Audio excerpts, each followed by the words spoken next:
Phrase identification শুরু হচ্ছে আজকের ক্লাস এক্সপার্ট ইংলিশের পক্ষ থেকে। যারা ইতিমধ্যে লাইভে যুক্ত হয়েছেন অনেকেই সালাম দিয়েছেন, ওয়ালাইকুম আসসালাম, এবং অনেকেই আজকের ক্লাসে নতুন আছেন, তাদেরকে স্বাগতম জানিয়ে শুরু করছি আজকের আলোচনার বিষয় ফ্রেজ আইডেন্টিফিকেশন। এক ক্লাসেই বংশোদ্ধার, অর্থাৎ আমরা পুরো ক্লাসে আজকে আলোচনা করব ফ্রেজ কাকে বলে, ফ্রেজ কত প্রকার, প্রত্যেক প্রকারের ফ্রেজ আমরা কিভাবে চিনব, সেগুলো সম্পর্কে উদাহরণ দেখব, সেগুলো সম্পর্কে প্র্যাকটিস দেখব। সো আশা করছি কমিটমেন্ট দিচ্ছেন, আপনারা শুরু থেকে শেষ পর্যন্ত থাকবেন। Let's get started. ফ্রেজ কাকে বলে, ফ্রেজ এবং ক্লজের পার্থক্য কি? দেখেন, প্রথমে আমাদের যে জায়গাটা একটু ফোকাস দেওয়া উচিত সেটা হচ্ছে ফ্রেজ এবং ক্লজ এই দুটো শব্দের মধ্যে কোনো সমস্যা কারো আছে কিনা। আমরা যদি না থাকে তো খুবই ভালো, তারপর আমি খুব সংক্ষেপে বলে যাচ্ছি। যেহেতু বেসিক টু অ্যাডভান্স ক্লাস, আপনি যদি কোনোটা জেনে থাকেন তবু আরেকবার একটু শুনে নেবেন, কারণ পুরো ক্লাস যদি আপনি মনোযোগী না হন শেষে গিয়ে একটু সমস্যা হয়ে যায়, এই জন্য মনে রাখার চেষ্টা করতে হবে। ফ্রেজ, আমার সাথে একটা কথা মনে রাখবেন, ফ্রেজ হচ্ছে, আমি আবার বলছি, ফ্রেজ এটার বাংলা হচ্ছে একগুচ্ছ শব্দ। বাংলা কি বলেন? একগুচ্ছ শব্দ। ক্লজ বাংলা কি? একগুচ্ছ শব্দ। একগুচ্ছ শব্দ। তাহলে আমরা ফ্রেজ এবং ক্লজের দুটোরই বাংলা পেলাম যে দুটোই হচ্ছে একগুচ্ছ শব্দ। এখন পার্থক্যটা হচ্ছে ফ্রেজ এখানে কোনো ফাইনাইট ভার্ব থাকে না, মানে একগুচ্ছ শব্দ যেখানে ফাইনাইট ভার্ব থাকে না, একগুচ্ছ শব্দ যেখানে ফাইনাইট ভার্ব থাকে। কেমন? তাহলে আমরা ছোট্ট একটা সংজ্ঞা থেকে বুঝে নিলাম, ফ্রেজ হচ্ছে একগুচ্ছ শব্দ যেখানে ফাইনাইট ভার্ব থাকে না, ক্লজ হচ্ছে একগুচ্ছ শব্দ যেখানে ফাইনাইট ভার্ব থাকে। ওকে, একটা উদাহরণ কমপ্লিট করি। আমরা যদি বলি এরকম, ওয়ান ফাইন মর্নিং, একটা সুন্দর সকালে, এই যে আমি তিনটা শব্দ লিখলাম, এর মানে এটা হচ্ছে একগুচ্ছ শব্দ। একগুচ্ছ মানে একের অধিক শব্দ, এবং এইখানে কোনো ধরনের কোনো ফাইনাইট ভার্ব নাই, অতএব এইটা হচ্ছে একটা ফ্রেজ। এখানে আমরা একটা বাক্য লিখি, দে আর সেফ, তারা নিরাপদ। আমি এখানে দেখেন তিনটা ওয়ার্ড লিখলাম, এইটাও কিন্তু একটা, এইটাও একটা গুচ্ছ শব্দ, মানে তিনটা শব্দ মিলে একগুচ্ছ শব্দ। এই একগুচ্ছ শব্দের মধ্যে একটা ফাইনাইট ভার্বের অস্তিত্ব রয়েছে, সেটা কি? আর। অতএব এই একগুচ্ছ শব্দের নাম হচ্ছে ক্লজ। একগুচ্ছ শব্দের নাম ক্লজ। তাহলে আমরা পার্থক্যটা বুঝলাম কিনা? ফ্রেজ যেটা একগুচ্ছ শব্দ কিন্তু এর মধ্যে কোনো ফাইনাইট ভার্ব থাকবে না, ক্লজ এটাও একগুচ্ছ শব্দ কিন্তু এর মধ্যে অবশ্যই একটা ফাইনাইট ভার্ব থাকবে। এটা একদম বেসিক কথা বললাম, আশা করি এই পর্যন্ত ক্লিয়ার। আচ্ছা, এখন আমরা একটু অ্যাডভান্সে আগাবো, খুব ধীরস্থিরভাবে আমরা পুরোটা বোঝার চেষ্টা করব। ওকে, এইখানে আমরা যদি একটু সেম জিনিসটাই একটু আগে যেটা বললাম সেই জিনিসটাই এখানে লেখা আছে, জাস্ট একবার একটু দেখে নিতে পারেন ফরম্যাটটা। Phrase, clause. ফ্রেজ হচ্ছে, ফ্রেজ আর ক্লজের মধ্যে মিলটা কি? মিলটা হচ্ছে ফ্রেজ ও গ্রুপ অফ ওয়ার্ডস, ক্লজ ও গ্রুপ অফ ওয়ার্ডস। আমরা একটু ক্লাসটা শেয়ার করে দিব, যাদেরকে বলিনি তারাও একটু শেয়ার করে দিবেন। পার্থক্য কি? সাবজেক্ট এবং ফাইনাইট ভার্বের সমন্বয় থাকে না। কোথায়? ফ্রেজে। কিন্তু ক্লজে কি থাকে? সমন্বয় থাকে। এই যে উদাহরণ, হার্ড অ্যান্ড ফাস্ট রুল, ধরাবাঁধা নিয়ম, এখানে কোনো ফাইনাইট ভার্ব নাই, কিন্তু এখানে একটা ফাইনাইট ভার্ব আছে, সেটা হলো আ। অতএব এইটা হলো ক্লজ আর এটা হলো একটা ফ্রেজ। ওকে, এখন আমি এইটা দেখানোর একটা উদ্দেশ্য হলো এখানে একটা নোট দিব, যেটাকে আমরা অ্যাডভান্স লার্নিং বলে শেখাবো। অ্যাডভান্স লার্নিং, শত শত অ্যাডভান্স লার্নিং দিয়ে সাজানো এই এক্সপার্ট ইংলিশ বই। যাদের কাছে এক্সপার্ট ইংলিশ নেই তাদের কপাল পোড়া। সেইখান থেকে আমি আপনাদের পড়াই। ক্লজ, ক্লজ সেন্টেন্স হতে পারবে কিন্তু ফ্রেজ সেন্টেন্স হতে পারবে না। আমি কি বললাম? ফ্রেজ এটা কোনো সেন্টেন্স না, কিন্তু ক্লজ, এই যে ক্লজটা, এটা একটা সেন্টেন্স। তাহলে আমরা এখান থেকে আরেকটা কথা বলতে পারি যে ক্লজ আসলে সেন্টেন্স হতে পারে কিন্তু ফ্রেজ কোনো সেন্টেন্স হতে পারে না। ওকে, তাহলে ফ্রেজটা কি? বরং ফ্রেজ হচ্ছে বাক্যে একটি single parts of speech. Phrase কি জিনিস? ফ্রেজ হচ্ছে বাক্যে একটা সিঙ্গেল পার্টস অফ স্পিচ। আবার বলছি, ফ্রেজ হচ্ছে বাক্যের মধ্যে অন্তর্গত একটা সিঙ্গেল পার্টস অফ স্পিচ, কিন্তু সে নিজে একা বাক্য না, বরং অনেকগুলো ফ্রেজ বা অনেকগুলো পার্টস অফ স্পিচ মিলে একটা বাক্য হতে পারে, যেটাকে আমরা ক্লজও বলতে পারি। তাহলে আমরা কি বলতে পারি? ক্লজের মধ্যে ফ্রেজ থাকে। ক্লিয়ার? ফ্রেজ হচ্ছে একটা সিঙ্গেল পার্টস অফ স্পিচ, কিন্তু সিঙ্গেল পার্টস অফ স্পিচ বলতে আমরা যে নাউন, প্রোনাউন, ভার্ব, অ্যাডজেক্টিভ বুঝি ইত্যাদি, ঠিক আছে? কিন্তু প্রোনাউন বলে কোনো ফ্রেজ নাই, সেটা আমরা একটু পরেই জানবো। আশা করি এই পার্থক্যটা ক্লিয়ার। আমি এখন যাব পরের বিষয়ে। নেক্সট, এই পর্যন্ত ক্লিয়ার? এবার আসেন হচ্ছে একটু আগাই, আমরা কিছু এক্সাম্পল দেখি এখান থেকে কোনটা ফ্রেজ এবং কোনটা ক্লজ। আমরা একটু এক্সাম্পল দেখার চেষ্টা করি। অন ফাইন মর্নিং, সুন্দর সকালে, এটা ফ্রেজ না ক্লজ? আপনারা জাস্ট একটু, আমরা কিন্তু বেসিক স্টেপে আছি, আস্তে আস্তে আগাবো, আস্তে আস্তে আগাচ্ছি। 1 ঘন্টার ক্লাস। সাদিয়া, দোলা, অনেকে যুক্ত হয়েছেন, আলহামদুলিল্লাহ। সবাই একটু ক্লাসটা শেয়ার করে দিবেন। এরপর ওয়ান ফাইন মর্নিং, দোলা ঠিকানা দিলে তো পাওয়ার কথা। দেখেন, ওয়ান ফাইন মর্নিং, সুন্দর সকাল, এটা একটা ফ্রেজ। এটা কি বলেন? এটা একটা ফ্রেজ। কেন? কারণ এর মধ্যে কোনো ফাইনাইট ভার্ব নাই। এ লট অফ মানি, প্রচুর টাকা, কেন? এইখানে কোনো ফাইনাইট ভার্ব নাই, এটা একটা phrase. After death the doctor is, ও আচ্ছা, এখানে ইজ বলতে বোঝানো হচ্ছে এই অংশটা আসলে কি, এটার মধ্যে কোনো ফাইনাইট ভার্ব নাই, দ্যাটস ওয়াই এটা হচ্ছে একটা, এটার মধ্যে কোনো ফাইনাইট ভার্ব নাই, দ্যাটস ওয়াই এটাও একটা কি, ফ্রেজ। আচ্ছা, এখানে অপশন কি, প্রোভার্বস হবে নাকি ফ্রেজ হবে নাকি ইডিয়ম হবে? দেখেন এখানে একটা সমস্যা দাঁড়ালো। 3 নাম্বার প্রশ্নটা আপনারা বলেন তো, এখানে আমরা এটাকে কেন ইডিয়ম বলতে পারি না? ইডিয়ম আর ফ্রেজের মধ্যে তাহলে আরেকটা পার্থক্য আছে। আমি একটু বেসিকের সাথে একটু অ্যাডভান্স দিব, আপনাদের কষ্ট হবে না তো আশা করি।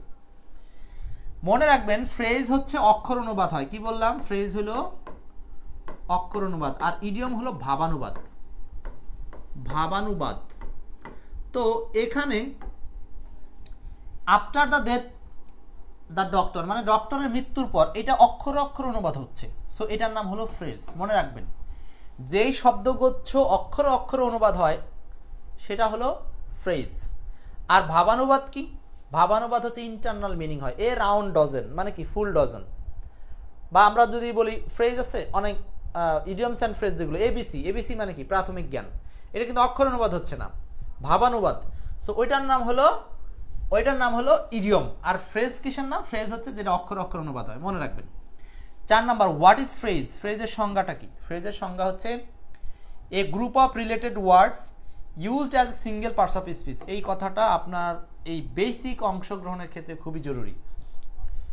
তাহলে ফ্রেজের সংজ্ঞার মধ্যে আরেকটা কথা মনে রাখবো, এটা একটা গ্রুপ অফ রিলেটেড ওয়ার্ডস, সম্পর্কিত শব্দসমূহ, ইউজড অ্যাজ, ব্যবহার করা হয়, single parts of speech, single parts of speech. আচ্ছা, এখানে 5 নাম্বারটা একটু উত্তর করেন তো। ওয়ান ফাইন মর্নিং, এটা কি? এটা একটা ইডিয়ম নাকি ফ্রেজ নাকি ক্লজ? ব্যাস, 5 নম্বর প্রশ্নটা অ্যান্সার করেন। 5 নম্বর। আমরা একটু ক্লাসটা শেয়ার করবো। তসরিফা, তনু, আরও যারা আছেন, আমজাদুল, এমডি আজাদুল ইসলাম, ক্লাসটা একটু শেয়ার করে দিব সবাই। সবাই একটু ঝটপট শেয়ার করে দেই। তাহলে ওয়ান ফাইন মর্নিং, একটি সুন্দর সকালে, এটা অক্ষর অনুবাদ হয়েছে, সো এটা একটা ইডিয়ম। এখন প্রশ্ন হলো এটা ক্লজ না কেন? কারণ এখানে কি নাই, কোনো ধরনের সাবজেক্ট এবং ফাইনাইট ভার্ব নাই, এজন্য এটা ক্লজ না। আবার এইটাকে আমরা ইডিয়মও বলতে পারবো না কেন? কারণ এইটা দ্বারা ভাবানুবাদ বোঝাচ্ছে না, বরং এটা অক্ষর অনুবাদ। অতএব এইটা হলো একটা ফ্রেজ, এটা একটা ফ্রেজ। ওকে, তাহলে আমরা ফ্রেজ সম্পর্কে বেশ কিছু বেসিক কনসেপ্ট জানলাম। ফ্রেজ হচ্ছে একগুচ্ছ শব্দ যেখানে সাবজেক্ট ফাইনাইট ভার্ব থাকবে না, এবং ফ্রেজ হচ্ছে সাধারণত অক্ষর অনুবাদ দিবে। কি অনুবাদ দিবে? অক্ষর অনুবাদ দিবে নরমালি। ওকে, এখন আসেন আমরা চলে যাব ফ্রেজের একটু একটু করে ডিপ পোর্শনের আলোচনায়। আচ্ছা, একটা প্রশ্ন এখান থেকে যদি আমরা একটু প্র্যাকটিস করি, একটা প্রশ্ন প্র্যাকটিস করি, what is the true about a phrase? একটা ফ্রেজ সম্পর্কে এখানে বলছে what is the true about a phrase. 4টা গ্রুপে দিছো,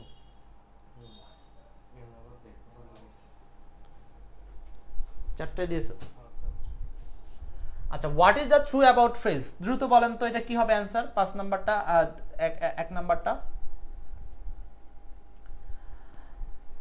ফ্রেজ সম্পর্কে এখানে কোন ধারণাটা সত্য? ফ্রেজ সম্পর্কে এখানে কোন ধারণাটা সত্য? ফ্রেজ সম্পর্কে রাবেয়া, আমজাদুল ইসলাম, ইচিং বিচিং, ধন্যবাদ আপনাকে। এইখানে ফ্রেজ সম্পর্কে সম্পর্ক, it expresses a single idea, it forms a complete sentence, it is incompatible with a clause, it is synonymous with clause. দেখেন ভালো করে বলেন, অ্যান্সার হচ্ছে এক্সপ্রেস করে একটা সিঙ্গেল আইডিয়া। এটা অবশ্যই কোনো ক্লজের সাথে মিল নাই, এটা অবশ্যই সামঞ্জস্য নয়, এটা অবশ্যই একটা সেন্টেন্স গঠন করতে পারে না। ফ্রেজ একা কোনো সেন্টেন্স গঠন করতে পারে না, অনেকগুলো ফ্রেজ একসাথে হয়ে সেন্টেন্স গঠন করতে পারে। ওকে, নেক্সট প্রশ্নে যাব আমরা। 2 number, A group of words that not make a complete and does not contain A finite verb. এটার নাম কি? ফ্রেজ। এটার নাম হলো ফ্রেজ। এখন অনেকে ভাববেন যে এত সহজগুলো কেন করছি, একটু পরে যেন বিপদে না পড়েন এই জন্য বেসিকটা কভার করে নিলাম, কারণ আজকের ক্লাসটাই হবে একেবারে বেসিক টু অ্যাডভান্স। ঠিক আছে, শেয়ার করব সবাই। A group of words that not make a complete, একগুচ্ছ শব্দ যেটা কমপ্লিট করতে পারে না এবং ডাজ নট কন্টেইন, যেখানে কন্টেইন থাকে না ফাইনাইট ভার্ব, সেটার নামই হচ্ছে ফ্রেজ। ঘুরি একই কথা, আর না বললেও আমরা আগাতে পারি। এখন চলে যাব পরেরটায়।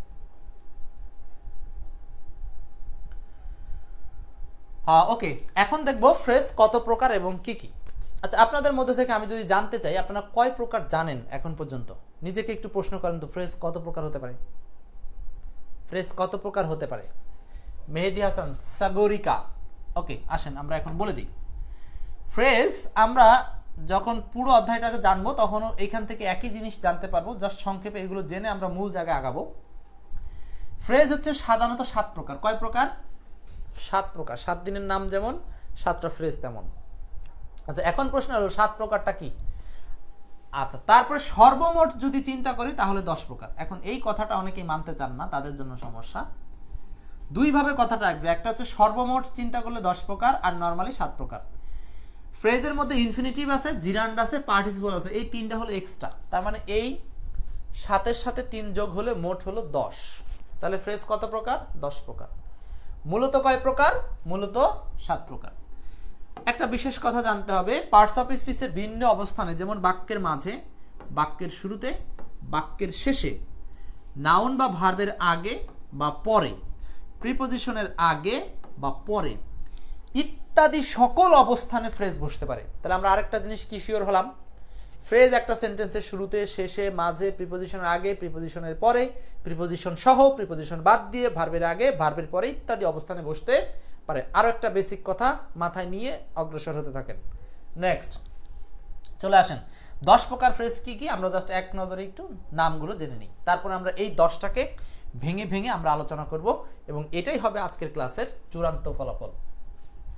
নাউন ফ্রেজ, এরপর দেখেন infinitive phrase, gerund phrase, verbal phrase, adjective phrase, participle phrase, adverbial phrase, prepositional phrase, conjunctional phrase, interjectional phrase. এইবার দেখেন তো, রমজান আলী জিরান্ড পার্টিসিপলের ক্লাস চান? ওকে, ইনশাল্লাহ দিব, চেষ্টা রাখবো আগামী সপ্তাহে। দেখেন, noun phrase, infinitive phrase, gerund phrase, verbal phrase, adjective phrase, conjunction phrase, interjection phrase, prepositional phrase, adverbial phrase, participle phrase. এইগুলোর মধ্যে আপনি যদি এই কয়টা বাদ দেন তাহলে বাকিগুলো আপনারা পার্টস অফ স্পিচের নাম পাচ্ছেন। ঠিক আছে, পার্টস অফ স্পিচের নাম কয়টা? নাউন, শুধু প্রোনাউন বাদে বাকি 7টা আছে। এখানে প্রোনাউন বাদে বাকি 7টা আছে। তার মানে আমরা বুঝলাম প্রোনাউন নামে কোনো ফ্রেজ নাই, প্রোনাউন নামে কোনো ফ্রেজ নাই। নাউন আছে, ভার্ব আছে, অ্যাডজেক্টিভ আছে, অ্যাডভার্ব আছে, প্রিপজিশন, কনজাংশন, ইন্টারজেকশন। ফ্রেজ একগুচ্ছ শব্দ, যেই পার্টস অফ স্পিচের মতো কাজ করবে সেটার নাম সেই। এখন কিভাবে করবে এগুলো আমরা একে একে ধারাবাহিকভাবে চলে যাব। তো চলুন 10 প্রকার ফ্রেজ আমরা একটু আলোচনা একটা একটা করে আগানোর চেষ্টা করি। প্রথমে দেখব নাউন ফ্রেজ কাকে বলে এবং ইহা চেনার 3টি উপায়। জানেন কি আপনি কি কি 3টা উপায় আছে? একটা বাক্যে নাউন ফ্রেজ কোথায় কোথায় থাকতে পারে। তো চলুন 3টা উপায় দেখি। কারা কারা ক্লাস শেয়ার করেছেন একটু শেয়ার, ক্লাস করার শেষে ডান লিখে দিবেন, শেয়ার শেষে ডান লিখে দিবেন। আজাদুল ইসলাম মোট 10টা শেয়ার লিখেছেন। সাদিয়া আফরিন মিতু, নতুন কিছু জানা হলো। ওকে, এবার আসেন নাউন ফ্রেজ। যখনই নতুন কিছু পাবেন তখন একটু ইশারা দিবেন নতুন জানলেন, তাহলে আমিও বুঝতে পারবো যে আপনাদেরকে জানাতে পারছি কিনা। ঠিক আছে, আচ্ছা নাউন ফ্রেজ কি জিনিস আমরা একটু সংজ্ঞা আকারে শিখি। এমন একগুচ্ছ শব্দ যা বাক্যে নাউনের মতোই কাজ করে। কিসের মতো কাজ করবে? নাউনের মতো কাজ করবে। বাক্যে যেখানে নাউন বসে সেখানে নাউন ফ্রেজ বসে। এরূপ শব্দগুচ্ছতে নাউনের ফোকাসটাই বেশি থাকে। এই কথাটার উপরে মূল্য দিতে হবে। একগুচ্ছ শব্দ যেখানে নাউনের প্রাধান্য থাকবে সেটার নাম নাউন ফ্রেজ। সোজা কথা। এবার এটা বাক্যের যেখানেই থাক না কেন, যেখানেই থাক না কেন। ঠিক আছে, এবার আসেন এই কথাটার উপর বেস করে কিন্তু আমরা আগাচ্ছি। চেনার উপায় হচ্ছে মোট 3টা। এক পেজে 3টে উপায় দিচ্ছি, 3টে উপায়। নাউন ফ্রেজ চেনার উপায় কয়টা বলেন? লিখেন, নাউন ফ্রেজ চেনার উপায় কয়টা? 3টা। প্রথম উপায় হচ্ছে বাক্যে ভার্বের সাবজেক্ট অবজেক্ট কমপ্লিমেন্ট এই তিনটা অবস্থানে বসবে। কয়টা অবস্থানে বসবে? সাবজেক্টের অবস্থানে, অবজেক্টের অবস্থানে, কমপ্লিমেন্টের অবস্থানে। আমরা জানি এই তিনটা অবস্থানে নরমালি নাউন বসে।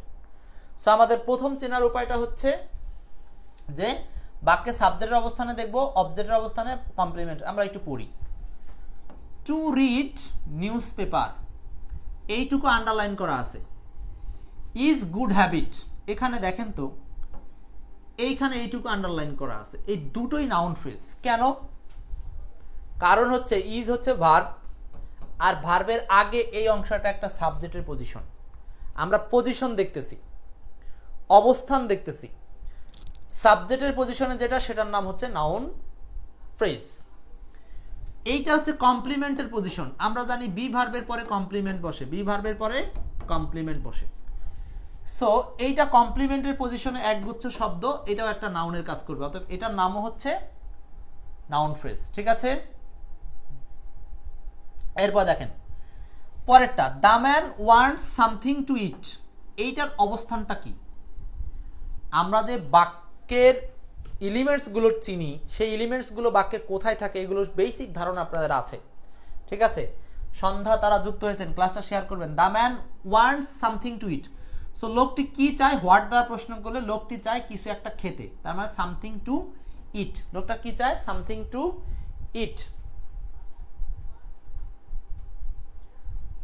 লোকটা কি চায়? কিছু একটা খেতে চায়। ওকে, তাহলে এইটা একটা অবজেক্টের পজিশন, অবজেক্টের পজিশন। তাহলে তিনটা পজিশনে পেয়ে গেলাম, কমপ্লিমেন্ট, অবজেক্ট, সাবজেক্ট। কমপ্লিমেন্টের পজিশন, অবজেক্টের পজিশন, সাবজেক্টের পজিশন। ঠিক আছে? দেবাশিস কিছুই দেখতে পাচ্ছেন না কেন? আমাদের এখান থেকে সব ক্লিয়ারই আছে। যারা দেখতে পান না তারা একটু কষ্ট করে আবার রিফ্রেশ দিবেন, অথবা পুনরায় ক্লাসে ঢুকবেন। পুনরায়, বারবার বলে দিচ্ছি একই কথা। চেনার উপায় 2, determiner a and the, one, no, some, few, any, both, my ইত্যাদি যত ডিটারমিনার আছে, ঠিক আছে, এই ডিটারমিনারগুলোর পরে যদি কোনো ফ্রেজ পান, সেই ফ্রেজটার নাম হবে নাউন ফ্রেজ। তাহলে 2 নাম্বার চেনার উপায় শিখলাম। 3 নাম্বার চেনার উপায়, 2 নাম্বারে কয়েকটা উদাহরণ দেখি। Bipul is a man of parts. খুব ভালো করে খেয়াল করেন, এখানে এর নিচে আন্ডারলাইন আছে, আর ম্যান অফ পার্টসের নিচে আন্ডারলাইন আছে। দুইটা কিন্তু আলাদা, এখানে কিন্তু ফাঁকা আছে, ভালো করে বুঝেন।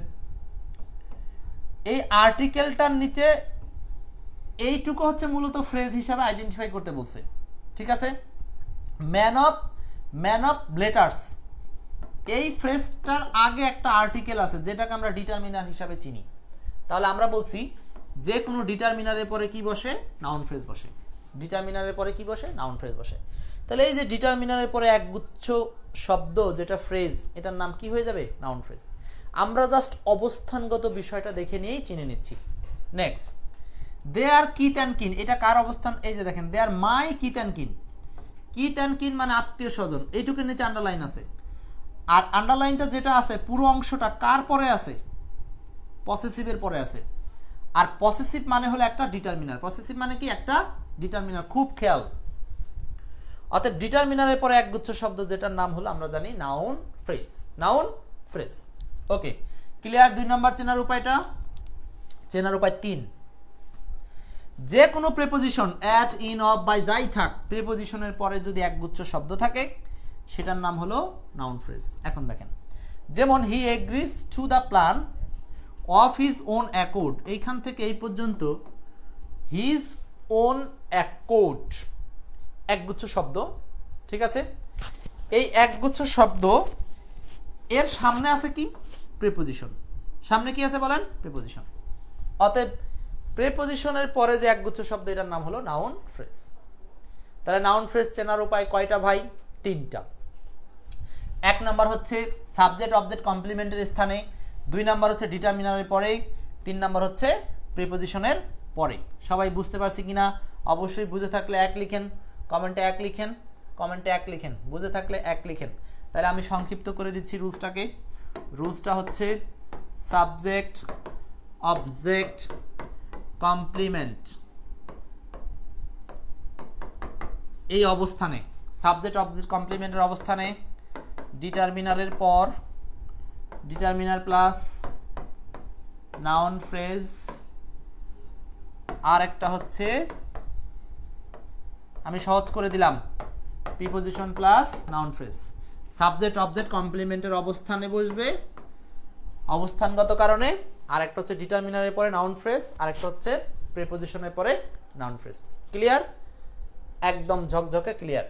এখন আমরা এইগুলো নিয়ে কিছু উদাহরণে নিয়ে যাব। হ্যাঁ, এক্সাম্পল এইটা আপনারা প্রমাণ করবেন যে ওই যে তিনটা নিয়ম বলছি সেই তিনটা নিয়মের কোনটা কোথায় পড়তেছে, এবং ক্লাসটা একটু শেয়ার করবেন। সাদিয়া আফরিন মিতু, সাদিয়া, মোটামুটি আলফাজ আসাদ মাহমুদ, প্রমাণ করেন কেন noun phrase. What kind of phrase A charming girl, এটা কিভাবে একটা নাউন ফ্রেজ? সরাসরি জিজ্ঞেস করছে। এই ফ্রেজের মূল শব্দটাই হচ্ছে গার্ল, তার মানে এই শব্দের উজ্জ্বল বলছেন হিম দেয়ার, অবশ্যই এগুলো এক প্রকার ডিটারমিনার, পসেসিভ ডিটারমিনার। এ চার্মিং গার্ল, এই পুরো আন্ডারলাইন অংশের মধ্যে বা এই পুরো ফ্রেজটার মধ্যে মূল শব্দটা কোনটা? নাউন। অতএব এটার নাম হলো নাউন ফ্রেজ। ওকে, লেখার সময় আমি বারবার তো লেখার সময় দিচ্ছি, চেষ্টা করেন হয়ে যাবে। What kind of phrase Keith and kin, মানে কি? আত্মীয় স্বজন। ঠিক আছে, ঝাপসা দেখাচ্ছে আপনাদের ওখানে। কিথ অ্যান্ড কিন মানে কি? আত্মীয় স্বজন। কিথ অ্যান্ড কিন মানে আত্মীয় স্বজন।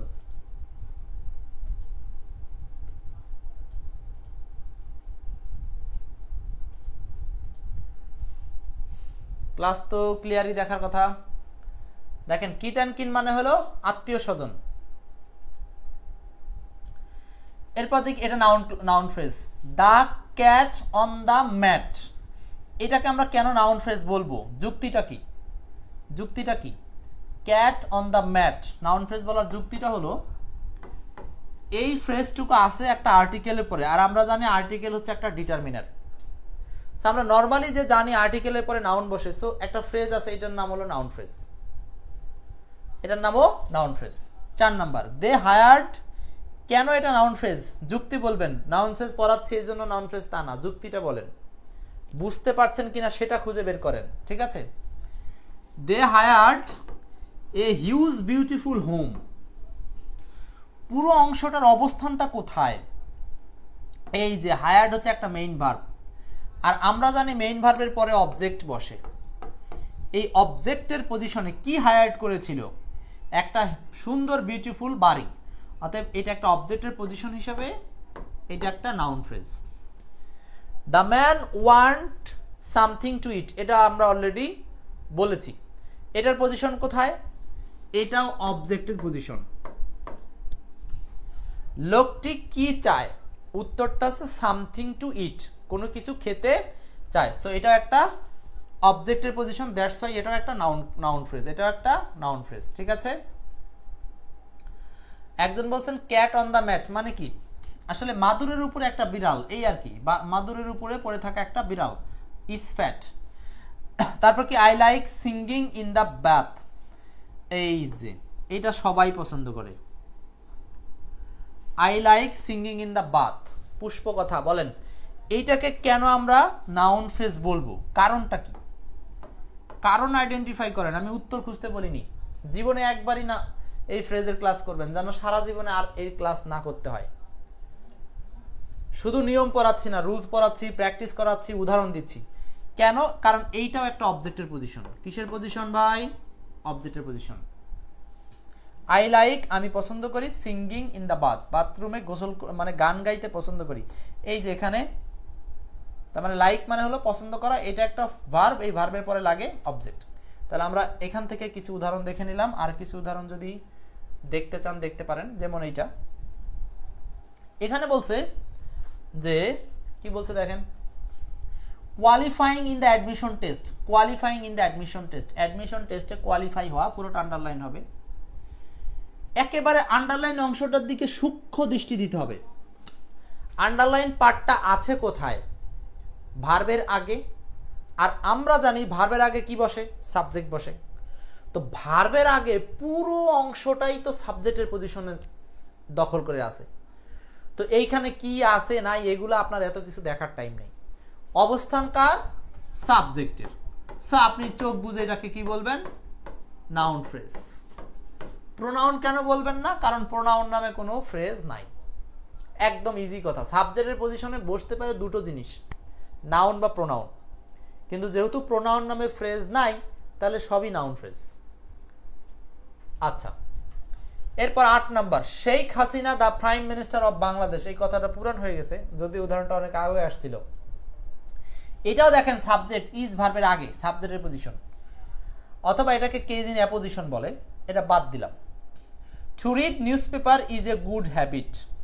এই সেন্টেন্সটার মধ্যে আপনারা বলেন তো কোথায় কোথায় নাউন ফ্রেজ আছে, কোথায় কোথায় নাউন ফ্রেজ আছে? এই যে টু রিড নিউজ পেপার, এটা একটা বি ভার্বের আগে, আরেকটা হচ্ছে এ গুড হ্যাবিট, এটা একটা, ঠিক আছে। আশরাফুল ওয়াজ এ ডক্টর, এই সেন্টেন্সটাতে এইটা কেন একটা ফ্রেজ? কেন ফ্রেজ মানে নাউন ফ্রেজটা কেন বলবো এটাকে? কারণটা কি? এই যে বি ভার্ব না ওয়াজ, আমরা জানি যে কোনো বি ভার্বের পর, সাধারণত লিঙ্কিং ভার্বের পর একটা কমপ্লিমেন্ট বসতে পারে। সো এইখানে কমপ্লিমেন্টের অবস্থানটা কি? এই যে এ ডক্টর, এটা কিন্তু অবজেক্ট না, এটা একটা কমপ্লিমেন্ট। কমপ্লিমেন্টটা আপনারা চিনেন যে সাবজেক্ট সম্পর্কে কথা বলে।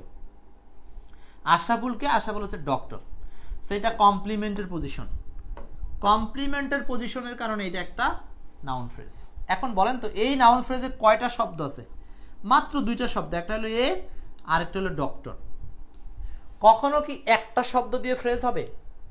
নো, একটা শব্দ দিয়ে ফ্রেজ হয় না। ফ্রেজ বলাই আছে একগুচ্ছ শব্দ, group of words, group of words. Okay, এই ছিল নাউন ফ্রেজ সংক্রান্ত বিস্তারিত। আশা করি নাউন ফ্রেজ সম্পর্কে আপনাদের ধারণা কমপ্লিট। এখন কয়েকটা উদাহরণ প্র্যাকটিস করব। বলেন 1 নম্বর প্রশ্ন, কোশ্চেন নাম্বার 1 কি হবে অ্যান্সার? হ্যাঁ, এই ফাঁকে আমরা একটু ক্লাসটা শেয়ার করে নেই। যারা নতুন ঢুকেছেন ক্লাসে, একটু ক্লাসটা শেয়ার করবেন। আপনারা জানেন যে আজকের পুরো ক্লাস শেয়ার এবং ক্লাসে অংশগ্রহণের ভিত্তিতে আজকে কিন্তু একটা বই গিফট থাকছে, এক্সপার্ট লিটারেচার বইটা, বাংলাদেশের শ্রেষ্ঠ বই। এখান থেকে পড়লে আপনি বিসিএস সহ যে কোনো পরীক্ষায় 100% লিটারেচারের সব কোশ্চেন কমন পাবেন। বইটা খুব ছোট, একদম ছোট মাপের একটা বই। ওকে, রবিউল বলছেন স্যার শুধু গুড হ্যাবিট কি নাউন ফ্রেজ হতে পারে? হ্যাঁ হতে পারে, কোনো সমস্যা নেই। 1 নম্বর বলছে the central part of a noun phrase is mainly. Noun ফ্রেজের একটা সেন্ট্রাল পার্ট হচ্ছে নাউন, এখানে বলার কিছু নাই। নেক্সট 2 নম্বর, he is an eyesore to me, সে আমার চক্ষুশূল। আচ্ছা, এইটাতে কেন এটাকে আমরা নাউন ফ্রেজ বলছি? এই যে দেখেন, এটার অবস্থান কোথায়? ভার্বের ঠিক পরে, পুরো ভার্বের পরে একটা অবস্থান, সো এটা হচ্ছে noun phrase. Noun phrase. Next, even a man in the street, এমনকি রাস্তার মধ্যে একটা মানুষ, হ্যাজ সাম মানি, তারও কিছু টাকা আছে। আচ্ছা, এখান থেকে এই অংশটা কোথায় অবস্থান? ভার্বের পূর্বে, পুরোটাই সাবজেক্ট। ভার্বের পূর্বে সাবজেক্টের পজিশন, এই জন্য এটা হলো নাউন ফ্রেজ। সাবজেক্টের পজিশন, এই জন্য এটা নাউন ফ্রেজ। ওকে, তাহলে আমার মনে হয় নাউন ফ্রেজ নিয়ে আর কোনো কথা না বললে হবে। নাউন ফ্রেজ আমরা উদাহরণ দিয়ে দেখালাম, প্র্যাকটিস দিয়ে দেখালাম, সব কিছু দিয়ে দেখালাম। 4 নম্বরটা কেন নাউন ফ্রেজ? এটা 4 নম্বর, 4 দেখি কে বলতে পারেন। 4 এটা নাউন ফ্রেজ বুঝলাম, কিন্তু কেন নাউন ফ্রেজ? 4 আমরা যে 3টা চেনার উপায় শিখছি না, এটা কোনটা থেকে আসছে? চেনার উপায় 3টা চেনার উপায় শিখছি। তাসলিমা, তাসনিম বিল্লাহ, শাহেদা আক্তার। ক্লাস শেয়ার করেছেন কে কে? সাগরিকা, পুষ্পকথা। এখন বলেন 4 কেন এটা আমরা নাউন ফ্রেজ বলতেছি? এই যে দেখেন আন্ডারলাইন করা অংশটার আগে পিছে তাকাবেন, আগে আছে একটা ডিটারমিনার, রাইট? সো ডিটারমিনার থেকে শেষ এখানে একটা প্রিপজিশন। সো নিঃসন্দেহে আমরা জানি যে ডিটারমিনার আর প্রিপজিশনের মাঝখানে নিঃসন্দেহে কি থাকে? নাউন থাকে। সো একটা ফ্রেজ হিসাবে এটার নাম নাউন ফ্রেজ। খুবই সিম্পল কথা, খুবই সিম্পল। ব্যাস, মানে এগুলো ডিটারমিনারের রুলসে পড়ছে, বা পসেসিভ ডিটারমিনারের পর নাউন বসে সেই রুলসে পড়ছে। এবার 5 নম্বর প্রশ্নটা আপনাদেরকে দেখালে পারবেন কিনা জানি না, পারার কথা না, থাক, এটা একটু কঠিন, এখানে দেখানো যাবে না, এটা পরে দেখাবো। নেক্সট, সো এই নাউন ফ্রেজ চেনা এই পর্যন্তই শেষ। আশা করি নাউন ফ্রেজ সম্পর্কে আপনাদের একদম ধারণা ক্লিয়ার। তাহলে নাউন ফ্রেজ হচ্ছে সাবজেক্টের অবস্থান, অবজেক্টের অবস্থান, কমপ্লিমেন্টের অবস্থান, ডিটারমিনারের পরে অথবা প্রিপজিশনের পরে পুরো একগুচ্ছ শব্দের নাম হচ্ছে নাউন ফ্রেজ, যেখানে নাউনের প্রাধান্য বেশি থাকে। নেক্সট, এখন দেখবো ইনফিনিটিভ এবং জিরান্ড ফ্রেজ কাকে বলে। তো ইনফিনিটিভ এবং জিরান্ড ফ্রেজ কাকে বলে এবং এগুলো মূলত কোন ফ্রেজের অন্তর্গত? ইনফিনিটিভ এবং জিরান্ড ফ্রেজ খুবই সহজ কথা, এখানে কঠিনভাবে নেব না। ইনফিনিটিভ ফ্রেজ হচ্ছে বাক্যে ওই ফ্রেজটার মধ্যে ইনফিনিটিভের প্রাধান্য বেশি থাকবে, জিরান্ড ফ্রেজের মধ্যে জিরান্ডের প্রাধান্য বেশি থাকবে। আসেন আমরা একটু দেখি।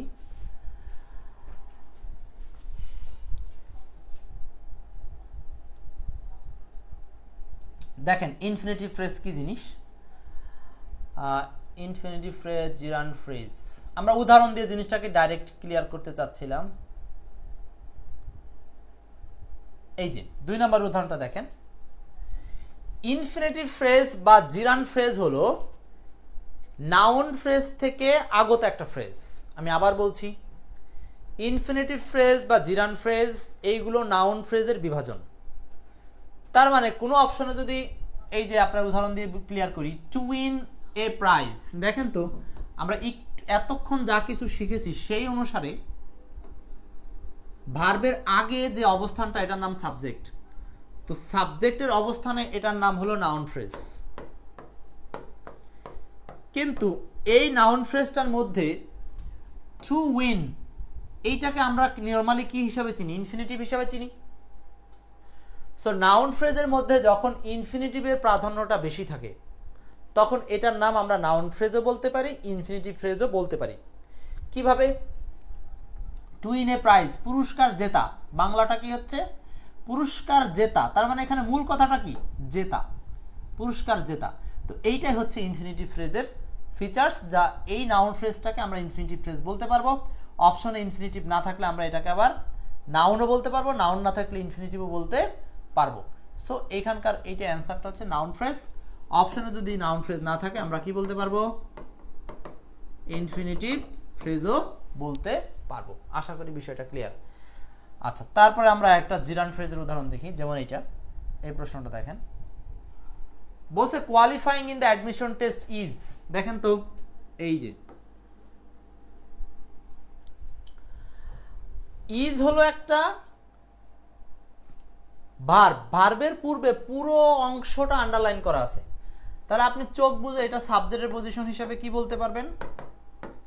সাবজেক্টের পজিশন হিসাবে নাউন ফ্রেজ বলতে পারবেন। এখন প্রশ্ন হলো অপশনে তো নাউন ফ্রেজ নাই, তাহলে এই নাউন ফ্রেজটার মধ্যে এইখানে আবার ফোর্স করা আছে এই কোয়ালিফাইং কথাটার মধ্যে। কিভাবে? আপনি একটু যদি বাংলা করেন বুঝতে পারবেন। বলছে qualifying in the admission test, admission টেস্টে কোয়ালিফাই হওয়া বা অ্যাডমিশন টেস্টে টিকা, অ্যাডমিশন টেস্টে সফল হওয়া। তো মূল কথাটা কিন্তু এই জিরান্ডের উপর এসে পড়লো। বার প্লাস আইএনজি মানে কি আমরা জানি হচ্ছে সেটা জিরান্ড। তো সাবজেক্টের পজিশনে এটা জিরান্ড, অতএব এই ফ্রেজের মূল শব্দটা এখানে জিরান্ড। অতএব আমরা যদি এইটাকে নাউন আকারে বাক্যে অপশন না পাই তাহলে দ্বিতীয় অপশন কি দেখাতে পারবো বলেন তো? দ্বিতীয় অপশন হচ্ছে জিরান্ড ফ্রেজ। কোন ফ্রেজ? Gerund phrase. আশা করি ব্যাপারটা ক্লিয়ার। তাহলে জিরান্ড ফ্রেজ বা ইনফিনিটিভ ফ্রেজ কখন বলবো? যখন ওইগুলো নাউন ফ্রেজ কিন্তু অপশনে নাউন নাই, তখন আমরা এটাকে কি বলতে পারবো? জিরান্ড ফ্রেজ। আইএনজি অবস্থায় আর 2 + V1 থাকলে ইনফিনিটিভ ফ্রেজ। ক্লিয়ার? তাহলে আমাদের 3 প্রকার ফ্রেজ কিন্তু কমপ্লিট। আমরা মোট কয় প্রকার বলছি? 10 প্রকার। টেনশন করেন না, 10 প্রকার আমরা যথাসময়ে শেষ করব। সো ক্লাসটা একটু সবাই শেয়ার করে দিবেন। আমরা শিখে নিলাম infinitive phrase, gerund phrase. Adjective phrase কাকে বলে? এবার শিখবো অ্যাডজেক্টিভ ফ্রেজ। ক্লাসটা একটু রিপিট শেয়ার করবো আমরা সবাই। অ্যাডজেক্টিভ ফ্রেজ শেয়ার করিস। অ্যাডজেক্টিভ ফ্রেজ কাকে বলে, চেনার উপায় কি? খুবই সহজ একটা জেনারেল কথা বলি। আমরা নর্মালি যেভাবে অ্যাডজেক্টিভ চিনি একটা বাক্যে ঠিক সেইভাবে, কিন্তু ওইভাবে বললে জিনিসটা আপনার মাথায় ঢুকবে না। আমাকে হাতে আঙ্গুল দিয়ে জিনিসটা চোখে আঙ্গুল দিয়ে দেখাতে হবে জিনিসটা, না হলে কাজ করবে না, বুঝতে পারবেন না। চলেন আমরা একটু চেনার উপায়গুলো দেখে নিই। অ্যাডজেক্টিভ ফ্রেজ চেনার উপায়, এখানে লেখা আছে নরমালি একগুচ্ছ শব্দ যা অ্যাডজেক্টিভের মতো কাজ করে। বাক্যে যেখানে অ্যাডজেক্টিভ বসে সেখানে অ্যাডজেক্টিভ ফ্রেজ, যে শব্দগুলো অ্যাডজেক্টিভের, যেখানে অ্যাডজেক্টিভের প্রাধান্য বা ফোকাস বেশি থাকে। ব্যাস, এখানে আমার না জানলেও হবে, আমরা যাবো চেনার উপায়ে। এখানে আমরা কয়টা চেনার উপায় রাখছি একটু দেখাই আপনাদের। তাড়াহুড়া করবেন না, তাহলে কিন্তু ভালো করে শিখতে পারবেন না। এই অধ্যায় তাড়াহুড়ার জিনিস না। এখানেও আমরা 3টা চেনার উপায় পাবো। কয়টা বলেন? 3টা। আসেন,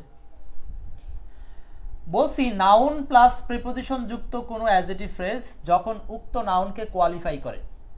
আচ্ছা, এখন আমি উদাহরণ দিয়ে বুঝাই। আমি আসলে সংজ্ঞাটা আপনি সংজ্ঞা দিয়ে বুঝবেন না।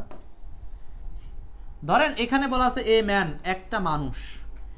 এই মানুষ সম্পর্কে অতিরিক্ত কিছু তথ্য দেওয়া আছে। ইন গ্রেট ডিফিকাল্টিস, যেটা শুরু হয়েছে প্রিপোজিশন দিয়ে, খুবই ভালো কথা, কোনো সমস্যা নাই। শেষ হয়েছে নাউন দিয়ে, তাও সমস্যা নাই। সমস্যা হচ্ছে এর অবস্থানটা কোথায়। অবস্থানটা হচ্ছে একটা নাউনের ঠিক পরেই, নাউনের ঠিক পরে। নাউনটাকে এ ম্যান।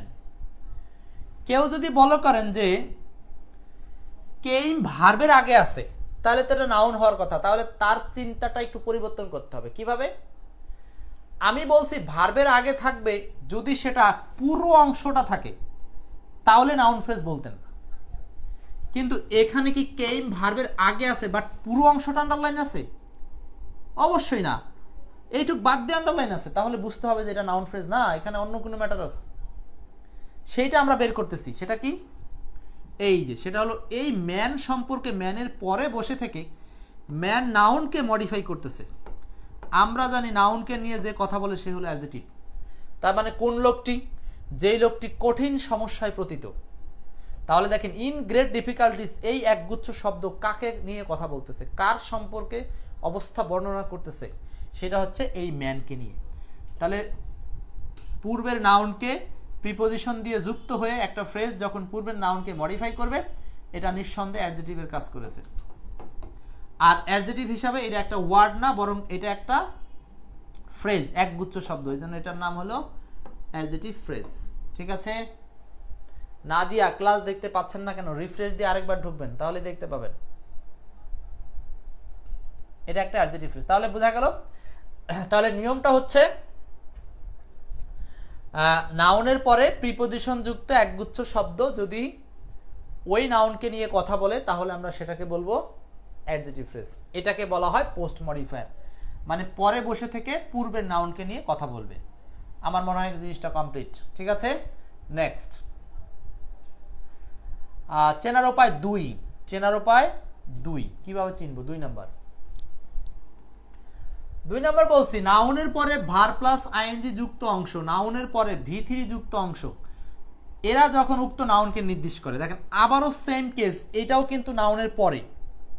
পরেন জিনিসটা বলছে কি, the scientist doing the research in laboratory is my teacher. বলছে কি, the scientist doing the research in the laboratory is my teacher. এখন আমি একটু আগে শেখাইলাম না যে ভার্বের পূর্বে নাউন ফ্রেজ, কিন্তু সমস্যা হলো পূর্বে বললেই হবে না। পূর্বে যদি পুরোটুকু আন্ডারলাইন থাকে, সাবজেক্টের পজিশন হোল্ড করে। এখন দেখেন তো এখানে সায়েন্টিস্ট বাদে আন্ডারলাইন করা আছে।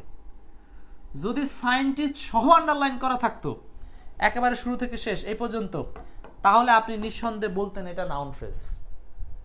ক্লিয়ার? তখন এই ফ্রেজের মূল শব্দটা দাঁড় হইতো এই সায়েন্টিস্ট, মূল ওয়ার্ডটা, হেড ওয়ার্ডটা। কিন্তু এখন তো হেড ওয়ার্ডটা সায়েন্টিস্ট না, এখন হেড ওয়ার্ডটা হলো এই ডুইং থেকে শুরু করে যে আন্ডারলাইন করেছে এর মধ্যে কোনটা, সেটা হলো doing the research in the laboratory. ল্যাবরেটরিতে রিসার্চ করা অবস্থারত কে? সে সায়েন্টিস্ট। তাহলে সায়েন্টিস্ট একজন বিজ্ঞানী, এটা একটা নাউন। সো এই নাউনকে নিয়ে নাউনের পরে বসে থাকা এই আইএনজি যুক্ত পুরো অংশটা এই নাউনের অবস্থা প্রকাশ করেছে। অতএব এই নাউনের অবস্থা প্রকাশ করার কারণে বাকি অংশটা অ্যাডজেক্টিভের কাজ করেছে, আর অ্যাডজেক্টিভ হিসাবে একগুচ্ছ শব্দ। দ্যাটস ওয়াই এটার নাম হলো ফ্রেজ। অ্যাডজেক্টিভ হিসাবে যদি একটা ওয়ার্ড থাকতো তাহলে আমরা শুধু অ্যাডজেক্টিভ ওয়ার্ড বলতাম। আর যেহেতু অ্যাডজেক্টিভ হিসাবে একগুচ্ছ শব্দ আছে, সেখানে কোনো ফাইনাইট ভার্ব নাই, ডুইং হচ্ছে একটা নন ফাইনাইট ভার্ব, অতএব এটা একটা ফ্রেজ। এটা একটা ফ্রেজ। এবং কোন ফ্রেজ? Adjective phrase. তাহলে আরেকটা নিয়ম জানলাম, সেটা হচ্ছে নাউনের পরে ভার প্লাস আইএনজি যুক্ত একগুচ্ছ শব্দ যদি উক্ত নাউনকে নিয়ে কথা বলে, নাউনের অবস্থা বর্ণনা করে, তাহলে সেটার নাম অ্যাডজেক্টিভ ফ্রেজ। আগের রুলসটা শিখছিলাম, নাউনের পরে প্রিপোজিশন যুক্ত একগুচ্ছ শব্দ উক্ত নাউনকে নিয়ে কথা বললে সেটার নাম অ্যাডজেক্টিভ ফ্রেজ। সোজা কথা নাউনকে নিয়ে কথা বলবে। নেক্সট, এই রুলসটাও কমপ্লিট। তাহলে আমরা 2টা চেনার উপায় শিখলাম। চেনার উপায় 3 নাম্বার চেনার উপায় হচ্ছে, পার্থক্য বুঝতে হবে ভাই, পার্থক্য না বুঝলে কিন্তু পরে আপনি এটা মিলাতে পারবেন না। হ্যাঁ, শুধু ক্লাস দেখার জন্য আসেন না, একটু মনোযোগী হতে হবে। বলছি determiner plus adjective plus phrase plus noun. এখন আমি রুলসে যাচ্ছি না, উদাহরণে যাচ্ছি আগে। There is no hard and fast rule. এখন আসেন, যদি কেউ মনে করে এই আন্ডারলাইন করা অংশটার আগে আছে নো, আমরা একটু আগে পড়লাম যে নো একটা ডিটারমিনার, আর আমরা পড়েছিলাম ডিটারমিনারের পরে যেটা থাকে সেটা নাউন ফ্রেজ, কিন্তু শর্ত আছে। শর্তটা কি? আপনি যেই আন্ডারলাইন অংশটা দেখবেন সেই আন্ডারলাইন অংশটার মধ্যে মূল শব্দ নাউন থাকতে হবে। কিন্তু এখানে দেখেন আন্ডারলাইন করছে এই অংশটার মধ্যে কোনো নাউন নাই, মূল শব্দটা হচ্ছে রুল, কিন্তু রুলের সাথে কোনো আন্ডারলাইন করে নাই। যদি রুল সহ আন্ডারলাইন করত, এখানে ডিটারমিনার এখানে প্রিপোজিশন পুরোটা আন্ডারলাইন করত, এইটাকে আপনি বলতেন একটা নাউন ফ্রেজ। কিন্তু যখনই রুল সারা আন্ডারলাইন করেছে তখন এটার নাম আর নাউন ফ্রেজ হবে না, কারণ এখন এটার অবস্থান কি? অবস্থান হলো ডিটারমিনার আর এই নাউনের মাঝখানে, ডিটারমিনার আর নাউনের মাঝখানে। তো ডিটারমিনার আর নাউনের মাঝখানে যেটা আছে এটার নাম হলো অ্যাডজেক্টিভ ফ্রেজ, এটার নাম হলো অ্যাডজেক্টিভ ফ্রেজ। যদি রুল সহ পুরোটা আন্ডারলাইন করা থাকতো সেটাকে আমরা বলতাম হচ্ছে নাউন ফ্রেজ বলতাম, কিন্তু নাউনের আগের অংশ আন্ডারলাইন করা আছে, এটার নাম অ্যাডজেক্টিভ ফ্রেজ। ঠিক আছে, এবার বুঝতে পারছেন কিনা? তাহলে নাউন ফ্রেজ আর অ্যাডজেক্টিভ ফ্রেজের মধ্যে পার্থক্য কোথায় নিয়ম শেখার ক্ষেত্রে। ঠিক আছে, নাউন কিভাবে চিনবেন? এই যে দেখেন প্রিপোজিশন, প্রিপোজিশনের আগের ওয়ার্ডটা নাউন হয়, প্রিপোজিশনের আগের ওয়ার্ডটা কি হয়? নাউন হয়। ঠিক আছে, অতএব এই যে নাউন সহ যদি আন্ডারলাইন থাকতো তাহলে বলতাম নাউন ফ্রেজ, কিন্তু নাউন ছাড়া আছে মানে বুঝতে হবে হার্ড অ্যান্ড ফাস্ট কথাটা কাকে নির্দেশ করেছে? এই নাউনকে নির্দেশ করেছে। কিভাবে? নিয়মটা হচ্ছে ধরাবাঁধা। সো নাউন সম্পর্কে যে কথা বলে সে হলো অ্যাডজেক্টিভ, আর অ্যাডজেক্টিভ হিসাবে একগুচ্ছ শব্দ, এটার নাম হলো অ্যাডজেক্টিভ ফ্রেজ।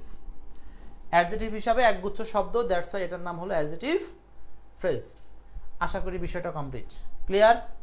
নাউন ফ্রেজ না, এটা হলো অ্যাডজেক্টিভ ফ্রেজ। মানে একই জিনিস কিভাবে নাউন ফ্রেজ হয়ে যায়, কিভাবে অ্যাডজেক্টিভ ফ্রেজ হয়ে যায়, এই জিনিসগুলো ক্লিয়ার হতে হবে। আমার কথা ক্লাসে 5 জন থাকলেও আমরা একেবারে স্পষ্ট করে বুঝিয়ে পড়াতে চাই, আপনাদের সমস্যা নাই তো? আচ্ছা, তাহলে একই সিস্টেমে যদি এখানে হার্ড অ্যান্ড ফাস্ট রুল পর্যন্ত আন্ডারলাইন থাকতো তাহলে আমরা এটাকে বলতাম হলো নাউন ফ্রেজ, আর শুধু হার্ড অ্যান্ড ফাস্ট আন্ডারলাইন আছে, সো আমাকে বুঝে নিতে হবে এটার নাম হলো অ্যাডজেক্টিভ ফ্রেজ। এই হলো অ্যাডজেক্টিভ ফ্রেজ চেনার উপায় 3টা। তাহলে 3টা উপায় কি কি গেল আমরা একটু আরেকবার রিপিট করি। নাউনের পরে আমরা রিপিট করে দিই যাতে আপনাদের ব্রেইনটা ক্লিয়ার থাকে। চেনার উপায় 1 ছিল নাউনের পরে একগুচ্ছ শব্দ, যেটা প্রিপোজিশন যুক্ত একগুচ্ছ শব্দ যেটা নাউনকে নিয়ে কথা বলে, এটার নাম অ্যাডজেক্টিভ ফ্রেজ। চেনার উপায় 2 হলো নাউনের পরে বার প্লাস আইএনজি যুক্ত হয়ে একগুচ্ছ শব্দ যখন উক্ত নাউনকে নিয়ে কথা বলে তখন, বা নাউনের অবস্থা প্রকাশ করে, এটার নাম হলো অ্যাডজেক্টিভ ফ্রেজ।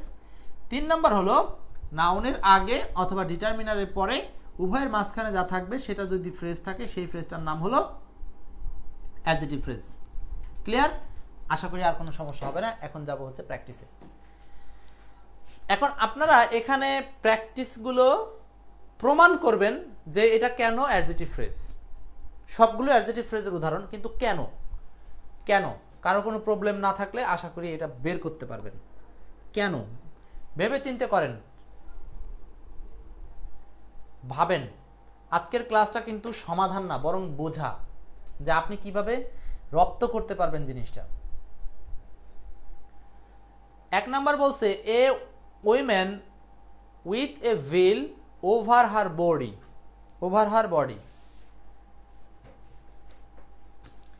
1 নাম্বারটা কোন নিয়মে পড়ছে? এই যে নাউনের পরে প্রিপোজিশন যুক্ত একগুচ্ছ শব্দ যে এই নাউনকে নিয়ে কথা বলেছে। ম্যান, উইমেনটা কেমন? উইমেনটা হচ্ছে ঘোমটা পরিহিত, তার মানে এই উইমেনের অবস্থা বর্ণনা করেছে। সো এটা হলো adjective phrase. 2 number the man, এখানে ম্যানের অবস্থাটা কি? Standing in front of you, তোমার সামনে দাঁড়ানো লোকটি। সো এটা হলো একটা অ্যাডজেক্টিভ ফ্রেজ। কিন্তু যদি দ্য ম্যান সহ আন্ডারলাইন থাকতো, বুঝে নিন, কিন্তু পুরোটা আন্ডারলাইন থাকলে তখন কিন্তু আন্ডারলাইনের প্রাধান্যটা ম্যানে চলে আসতো, তখন ম্যান থেকে পুরো অংশটা হয়ে যেত সাবজেক্ট। কিন্তু এখন ম্যান ছাড়া আন্ডারলাইন করেছে, তো আন্ডারলাইন খুব গুরুত্বপূর্ণ। ঠিক আছে, আন্ডারলাইন জিনিসটা খুবই গুরুত্বপূর্ণ, এখানে চোখ রাখতে হবে। 3 number a thing of beauty, থিঙ্কটা কেমন, সৌন্দর্য, সৌন্দর্যের। তো এখানে ও বিউটি কাকে নির্দেশ করেছে, থিঙ্ককে নির্দেশ করেছে। কিন্তু এখানে যদি পুরোটা আন্ডারলাইন থাকতো তাহলে এটা বলতাম নাউন ফ্রেজ। কেন, তখন সেটা সাবজেক্টের পজিশন হইতো। আর এখন সাবজেক্টের পজিশন না, বরং সাবজেক্টের একটা অংশ মাত্র আন্ডারলাইন করা আছে, পুরো অংশটা তো আন্ডারলাইন করা নাই, একটা অংশ আন্ডারলাইন করা আছে। অতএব এটা হলো একটা বাছাই করে নিতে হবে যে এটা কোন ফ্রেজ। এখন কেউ যদি এখানে প্রশ্ন করেন ভাই অফ বিউটি একটা আলাদা আন্ডারলাইন, এ থিঙ্ক একটা আলাদা আন্ডারলাইন, এখন আপনারাই বলেন তো এ থিঙ্ক যদি আলাদা আন্ডারলাইন থাকে এইটাকে আমরা কোন ফ্রেজ বলবো, দেখি আপনাদের ব্রেন কাজ করে কিনা। এইটা তখন নাউন ফ্রেজ, কারণ এটা প্রিপোজিশনের আগে একগুচ্ছ শব্দ। সো প্রিপোজিশনের আগে একগুচ্ছ শব্দ, সেটা নাউন ফ্রেজ, খুবই স্বাভাবিক। আচ্ছা 4 number, Hasan is a man of letters. আচ্ছা Hasan is a man of letters, এখানে দেখেন অফ লেটার্সকে আন্ডারলাইন করছে, অফ লেটার্স, তাই না? সো এখানে অফ লেটার্স পণ্ডিত ব্যক্তি, এই ম্যানটাকে কে নির্দেশ করেছে? অফ লেটার্স কাকে নির্দেশ করেছে? এই ম্যানকে নির্দেশ করেছে। অতএব এখানে অফ লেটার্স হচ্ছে একটা অ্যাডজেক্টিভ ফ্রেজ। যদি কোনোভাবে দেখেন, ভালো করে বুঝবেন কিন্তু কথাটা, এই পুরোটা আন্ডারলাইন করা থাকতো, এবার ব্রেনকে কাজে লাগান, ব্রেনকে কাজে লাগান, পুরোটা যদি আন্ডারলাইন থাকতো এইটা হচ্ছে আপনার নাউন ফ্রেজ। কেন? কারণ তখন তার অবস্থান হলো এই বি ভার্বের পরে কমপ্লিমেন্টের অবস্থান। কিন্তু আন্ডারলাইন তো পুরোটা করে না এই ভাই, করেছে হচ্ছে শুধু অফ লেটার্স। তার মানে এখন অবস্থানটা বি ভার্বের পরের হিসাব না, এখন হিসাবটা দাঁড়াবে এই নাউনের পরে, নাউনকে নিয়ে কথা বলতেছে, ঠিক আছে? অতএব এটা হলো একটা adjective phrase. Next 5 number, same, এটা আমরা আলোচনা করেছি। 6 number, people in the room, লোকজন, কোথায় আছে লোকজন? ইন দ্য রুম, রুমের মধ্যে আছে, তাই না? লোকজন কোথায় আছে ভাই?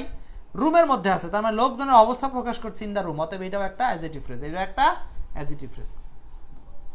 কোনোভাবে যদি পুরোটা আন্ডারলাইন করতো তখন আমরা বুঝতাম এটা হলো ভার্বের আগে সাবজেক্টের পজিশন, তখন বলতাম এটা নাউন ফ্রেজ। ক্লিয়ার? এখন বলেন আপনাদের মাথায় নাউন ফ্রেজ অ্যাডজেক্টিভ ফ্রেজ আর কোনোদিন কোনো সমস্যা করবে কিনা? যদি নাউন আর অ্যাডজেক্টিভ সমস্যা না করে আর কোনোটাই সমস্যা করে না, কারণ আর বাকি সবগুলো চোখ বুঝলেই বোঝা যায়। ঝামেলা শুধু এই দুইটার মধ্যেই ছিল। ওকে, আচ্ছা, আর কয়েকটা উদাহরণ যদি মনে চায়, দরকার হয়, না দরকার হয়, লাগবে না, একই সেম স্টাইল, সেম। এবার আপনারা একটু অ্যান্সার করেন, প্র্যাকটিসের জন্য বলতেছি, just for practice. He is a man of friendly nature, বুঝে উত্তর করবেন ভাই, বুঝে উত্তর করবেন। আজকের ক্লাস আমি আবারও বলছি বুঝে বুঝে ক্লাস করার ক্লাস। আজিজুল মোল্লা, সুজন, আজাদুল ইসলাম, যারা শুরু থেকে শেষ পর্যন্ত পুরো ক্লাস দেখবেন তাদের জন্য কি থাকছে মনে আছে তো? এই যে এক্সপার্ট লিটারেচার বই। অতএব এখন থেকে ক্লাস কমেন্ট করেন, প্রচুর শেয়ার করতে হবে, কমেন্ট করতে হবে, সর্বোচ্চ শেয়ার কমেন্ট চাই। তাহলে আবার বলতেছি, এই যে ম্যানের পরে পুরো অংশটা কাকে, ম্যানকে নিয়ে কথা বলতেছে। লোকটা কেমন? বন্ধু নেচারের বা বন্ধু স্বভাবের। এইটার বাংলা কি? বন্ধু স্বভাবের, এই ফ্রেজটা। তো ফ্রেজটা কাকে নির্দেশ করেছে? এই ম্যানকে, ম্যানের অবস্থা প্রকাশ করেছে। অতএব ওটা অ্যাডজেক্টিভ ফ্রেজ, কোনো কথা নাই, খুব সুন্দর। এটা অ্যাডজেক্টিভ ফ্রেজ আমরা উদাহরণ দিয়ে বুঝেছিলাম, এগুলো আমরা বুঝেছি, লাগবে না। ও একটা উদাহরণ দেখেন, খুবই সহজ উদাহরণগুলো। The girl with long hair, বালিকাটার অবস্থা কি? কোন বালিকাটা? লম্বা চুল বিশিষ্ট। তার মানে এই গার্লকে মডিফাই করেছে পরের এই অংশটা। তো এটা হলো কোন ফ্রেজ বলেন? Adjective phrase. আচ্ছা, যদি কোনোভাবে এখানে পুরোটা আন্ডারলাইন থাকতো, ওরে ভাই রে, ক্লিন হয় না। এই ইজের আগে যদি পুরোটা আন্ডারলাইন থাকতো গার্ল সহ, তখন আবার নাউন ফ্রেজ। কেন? তখন আবার নিয়মটা ছিল এই ইজের পূর্বের অংশ বা ভার্বের সাবজেক্টের অবস্থান, ভার্বের সাবজেক্টের অবস্থান। ওকে, আশা করি ক্লিয়ার। এখন আর আমরা এই অ্যাডজেক্টিভ ফ্রেজ নিয়ে কথা বলবো না, অ্যাডজেক্টিভ ফ্রেজ চেনা আমাদের শেষ। এইভাবে আমরা অ্যাডজেক্টিভ ফ্রেজগুলোকে চিনে ফেললাম। সবাইকে অনেক ধন্যবাদ। অ্যাডজেক্টিভ ফ্রেজ পার্ট অংশে, অ্যাডজেক্টিভ ফ্রেজের পাঠ্য অংশে। ওকে, এখন আসি, আমরা মোট কয় প্রকার ফ্রেজ শেষ করলাম? 4 প্রকার ফ্রেজ শেষ করলাম, আরো 6 প্রকার আছে। কি ক্লাসটা কি পুরোটা করতে চাই কিনা? পুরোটা করতে চাই কিনা, শেষ করে দিব ইনশাল্লাহ ভালোভাবে। পার্টিসিপল ফ্রেজ কি, এখন আমরা তাড়াতাড়ি আগাতে পারবো, কোনো সমস্যা হবে না, শুধু আমার সাথে চোখের পলকে দেখবেন। এখন পার্টিসিপল ফ্রেজ কি? পার্টিসিপল ফ্রেজ হচ্ছে যখন ভার্ব প্লাস আইএনজি অংশ কোনো নাউনকে নিয়ে কথা বলে। এই পার্টিসিপল ফ্রেজের বাপের নাম হলো অ্যাডজেক্টিভ ফ্রেজ। এখন দেখেন আমরা এখানে একটু ক্লিয়ার করি জিনিসটা। অ্যাডজেক্টিভ ফ্রেজের মধ্যে যেই আইএনজি যুক্ত ফ্রেজটাকে আপনারা চিনেছেন ওইটার নাম অ্যাডজেক্টিভ যদি অপশনে না থাকে জানাবেন হচ্ছে পার্টিসিপল। কিভাবে দেখেন, একটু আগে কি শিখে আসলেন? আই স এ বার্ড, আমরা একটা পাখি দেখছি ফ্লাইং ইন দ্য স্কাই। বলেন তো এই ফ্রেজটা যে আইএনজি যুক্ত ফ্রেজ, এই ফ্রেজটা এই পাখিকে নির্দেশ করেছে, নাউনকে নির্দেশ করেছে, দ্যাটস ওয়াই এটার নাম হলো অ্যাডজেক্টিভ ফ্রেজ, কোনো সন্দেহ নেই। কিন্তু যখন এই অ্যাডজেক্টিভ ফ্রেজটার সামনে এই যে আইএনজি যুক্ত ভার্ব প্লাস আইএনজি থাকে, এই ভার্ব প্লাস আইএনজি যুক্ত পুরো অংশটা অ্যাডজেক্টিভের কাজ করতেছে। সো এই আইএনজি যুক্ত অংশটা যখন অ্যাডজেক্টিভের কাজ করে তখন এটার নাম আমরা অ্যাডজেক্টিভ ফ্রেজ বলতে পারি, অবলিক নেম হিসাবে পার্টিসিপল ফ্রেজ বলতে পারি, পার্টিসিপল ফ্রেজ বলতে পারি। জাস্ট দুইটা কথা মনে রাখলেই হচ্ছে। তার মানে পার্টিসিপল ফ্রেজের মূল কথাটা হচ্ছে ভার্ব প্লাস আইএনজি অথবা V three. Verb plus I N G যুক্ত কোনো ফ্রেজ অথবা ভি থ্রি যুক্ত কোনো ফ্রেজ যদি নাউনকে নিয়ে কথা বলে ওই ফ্রেজটার নাম আমরা বলি অ্যাডজেক্টিভ ফ্রেজ অথবা পার্টিসিপল ফ্রেজ। তার মানে অ্যাডজেক্টিভ ফ্রেজের আরেকটা নাম হলো পার্টিসিপল ফ্রেজ। কিন্তু সব অ্যাডজেক্টিভ ফ্রেজ না। কোন অ্যাডজেক্টিভ ফ্রেজ? যেই অ্যাডজেক্টিভ ফ্রেজগুলোর এই যে প্রথমেই এরকম ভার্ব প্লাস আইএনজি পাবেন অথবা ভি থ্রি পাবেন। এখন আমরা উদাহরণ আরো কিছু সেট করি। দেখেন এখানে কিছু উদাহরণ সেট করি। এই যে আই হ্যাভ এ বোট, আমার একটা নৌকা আছে। দেখেন তো আই হ্যাভ এ বোট, আমার একটা নৌকা আছে। নৌকাটা কি? Made of wood. কিসের তৈরি? নৌকাটা কিসের তৈরি ভাই? নৌকাটা হচ্ছে কাঠের তৈরি। এখন দেখেন এই যে মেড অফ উড, এইটা মূলত এই বোট সম্পর্কে বর্ণনা করেছে, কিন্তু এই মেড অফ উডের প্রথম শব্দটা কি? Made, V three. তার মানে এই যে ভি থ্রি যুক্ত এই একগুচ্ছ ফ্রেজ, এই ফ্রেজটা অ্যাডজেক্টিভের ন্যায় কাজ করছে। অতএব এটার নাম হলো পার্টিসিপল ফ্রেজ। এটার নাম কোন ফ্রেজ? Participle phrase. অপশনে পার্টিসিপল নাই, কোনো সমস্যা নাই, অ্যাডজেক্টিভ ফ্রেজ বললেও কোনো সমস্যা হবে না। তো এটাকে আপনি আবার পাস্ট পার্টিসিপল ফ্রেজ বলতে পারেন। কেন? কারণ এইটাকে আমরা বলি পাস্ট পার্টিসিপল, মানে যেটাকে আমরা ভি থ্রি বলি সেটাই হচ্ছে পাস্ট পার্টিসিপল। তাহলে এটার নাম আমরা পাস্ট পার্টিসিপল ফ্রেজও বলতে পারি, অপশনে না থাকলে এটাকে আমরা অ্যাডজেক্টিভ ফ্রেজও বলতে পারি। তাহলে পার্টিসিপল ফ্রেজ কি জিনিস?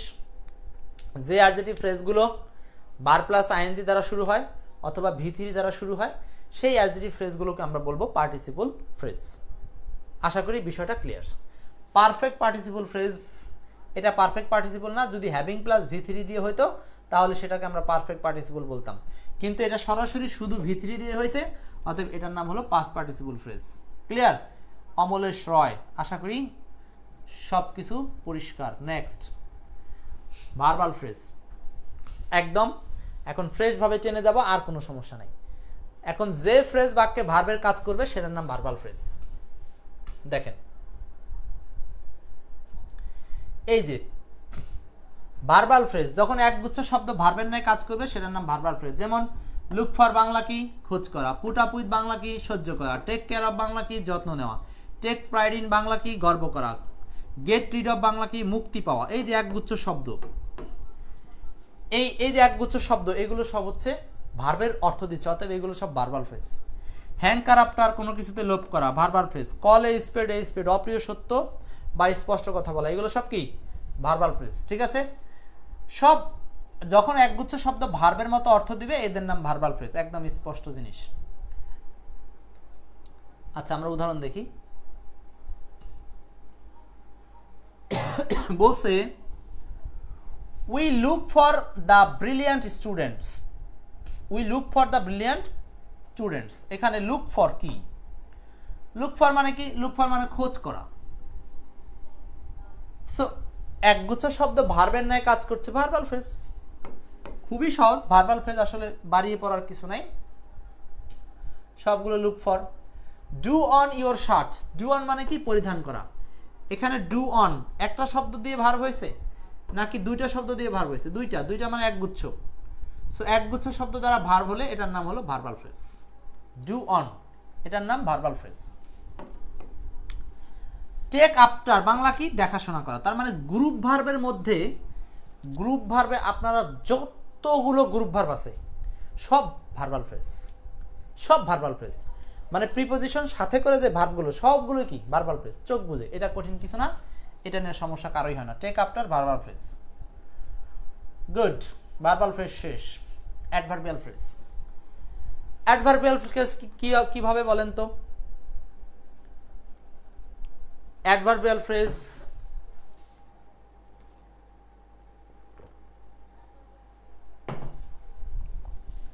অ্যাডভার্বিয়াল ফ্রেজ কি? খুবই সিম্পল। অ্যাডভার্বিয়াল ফ্রেজ চেনার উপায় চারটা। আমরা হাউ দিয়ে প্রশ্ন করব, হোয়ার দিয়ে প্রশ্ন করব, হোয়েন দিয়ে প্রশ্ন করব, ওয়াই দিয়ে প্রশ্ন করব। এই চারটা শব্দ দিয়ে প্রশ্ন করে যে একগুচ্ছ শব্দ মিলে যাবে তার নামই হচ্ছে অ্যাডভার্বিয়াল ফ্রেজ। আচ্ছা, পরীক্ষার হলের জন্য অ্যাডভার্বিয়াল ফ্রেজ থেকে খুব একটা প্রশ্ন আসে না, কয়েকটা উদাহরণ একটু দেখে নিলেই হয়ে যাবে। আচ্ছা, এখানে আমি যদি একেবারে চেনার উপায় দিয়ে না দেখাই, এইটা একটু দেখেন, এখানে দেখলেই হবে। যেমন হাউ দ্বারা প্রশ্ন, আই ওয়েন্ট আমি গিয়েছিলাম, ভেরি কুইকলি কিভাবে গিয়েছিলাম? Very quickly. এখন এখানে অনেকে এই জায়গাটা একটু ক্লিয়ার হতে হবে যে ভার্বের পরে একগুচ্ছ শব্দ মানেই সেটা অবজেক্ট না, এইটা একটু বুঝতে হবে যে অবজেক্ট না হয়ে সেটা যদি অন্য কিছু হয় তাহলে সেটা অ্যাডভার্ব হতে পারে বা অন্য কিছু হতে পারে। কিভাবে প্রশ্ন করবেন? দ্যাট এই সেন্টেন্সটাকে দিয়েছে কি ভেরি কুইকলি, এটার নিচে আন্ডারলাইন দিয়েছে, তা আপনি ওয়েনকে প্রশ্ন করেন যে আমি কিভাবে গিয়েছিলাম, উত্তরটা হচ্ছে ভেরি কুইকলি, অতএব এটা হলো অ্যাডভার্বিয়াল ফ্রেজ। হোয়ার দিয়ে প্রশ্ন, হি লিভস ইন ঢাকা, সে কোথায় বাস করে, উত্তরটা হচ্ছে ঢাকায় বাস করে, এটা অ্যাডভার্বিয়াল ফ্রেজ এবং adverb of place, adverb of place. When দ্বারা প্রশ্ন, he had come in November, সে কখন এসেছিল, কখন এসেছিল, ইন নভেম্বর। কি দ্বারা প্রশ্ন করেছেন? হোয়েন দ্বারা, সো এটা হলো অ্যাডভার্ব অফ টাইম। ওয়াই দ্বারা প্রশ্ন, কেন পড়ি, I read to learn many unknown things, আমি অনেক আননোন থিংস জানার জন্য পড়ি।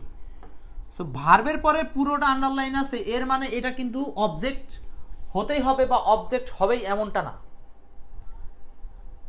এটা আপনার প্রশ্ন করে বের করতে হবে। অবজেক্ট হতে হলে অবজেক্ট বের করার প্রশ্ন হলো হোয়াট বা হুম, আর অ্যাডভার্ব বের করার প্রশ্ন হচ্ছে হাউ, হোয়ার, হোয়েন, ওয়াই, এই চারটা। ক্লিয়ার? তাহলে ওয়াই দ্বারা প্রশ্ন করলে আমরা যদি উত্তর হিসাবে একগুচ্ছ ফ্রেজ মিলে যায় এটার নাম হলো অ্যাডভার্ব ফ্রেজ। তাহলে অ্যাডভার্ব ফ্রেজ সম্পর্কে ক্লিয়ার। অ্যাডভার্ব ফ্রেজ দিয়ে খুব একটা প্রশ্ন আসে না। তারপর আপনার অ্যাডভার্বিয়াল কিছু ওয়ার্ড আছে, ফ্রেজ আছে, এগুলো একটু চাইলে আপনারা মেমোরাইজ করতে পারেন, স্ক্রিনশট দিয়ে রাখেন।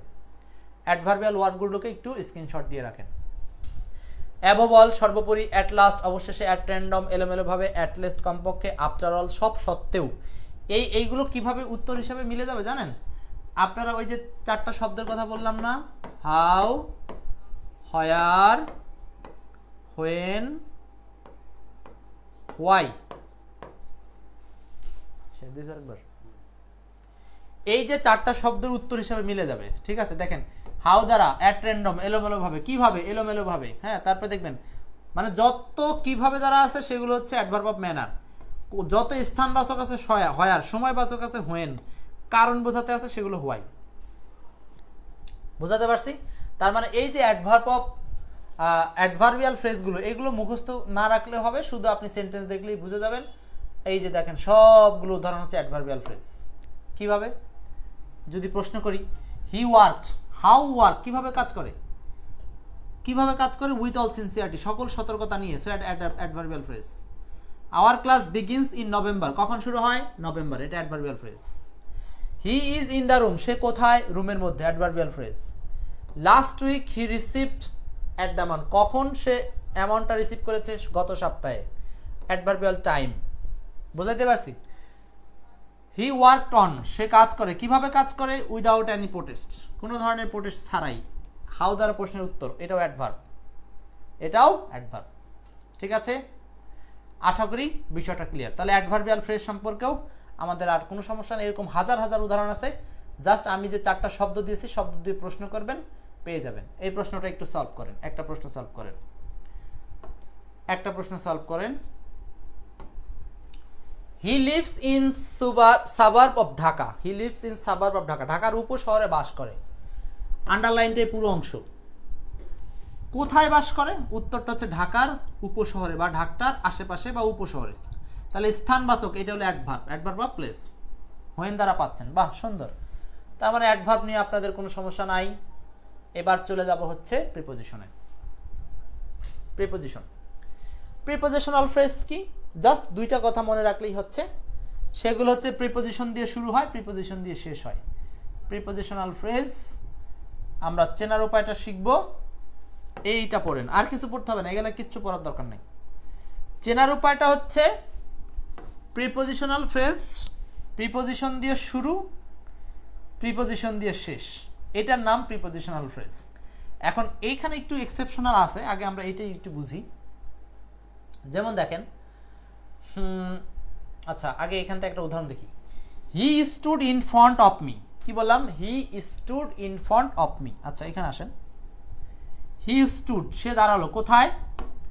ইন ফ্রন্ট অফ মি, আমার সামনে, আমার সামনে। এই যে দেখেন, প্রিপোজিশন দিয়ে শুরু, প্রিপোজিশন দিয়ে শেষ। নিয়মটা হচ্ছে যে প্রিপোজিশন দিয়ে শুরু হবে, প্রিপোজিশন দিয়ে শেষ হবে, কিন্তু এইটা অর্থ দিবে একটা নর্মাল প্রিপোজিশনের মতো। কিভাবে? হি স্টুড, দাঁড়ালো, ইন ফ্রন্ট অফ মি, আমার সামনে। এই সামনে বোঝাতে নর্মাল একটা প্রিপোজিশন আপনি মিনিং পাবেন, সেটা হলো এই বিফোর, মানে পূর্বে বা সামনে। তাহলে দেখেন, প্রিপোজিশনাল ফ্রেজের মিনিং করলে যেটা পাবেন সেটা একটা প্রিপোজিশনের মতোই অর্থ দিবে। তার ইন ফ্রন্ট অফ, সম্মুখে, অর্থাৎ বিফোর, তার মানে একক অর্থ দিচ্ছে সম্মুখে বা সামনে। এটা হচ্ছে একটা প্রিপোজিশনাল ফ্রেজ। মানে একটা শব্দ দিয়ে প্রিপোজিশন হয়নি, বরং এক গুচ্ছ শব্দ দিয়ে প্রিপোজিশন হয়েছে, এই জন্য এটার নাম প্রিপোজিশনাল ফ্রেজ। ওকে, এখন এইখানে একটা অ্যাডভান্স লার্নিং আছে, যেটা অনেকেরই সমস্যা, সেটা একটু দেখি। অ্যাডভার্বিয়াল ফ্রেজগুলো কখনো কখনো প্রিপোজিশন ফ্রেজ হিসাবে কাজ করতে পারে। এইটা কিভাবে? এখানে একটা সমস্যা হলো, অনেকেই এটা বুঝতে চায় না। কেন চায় না জানি না।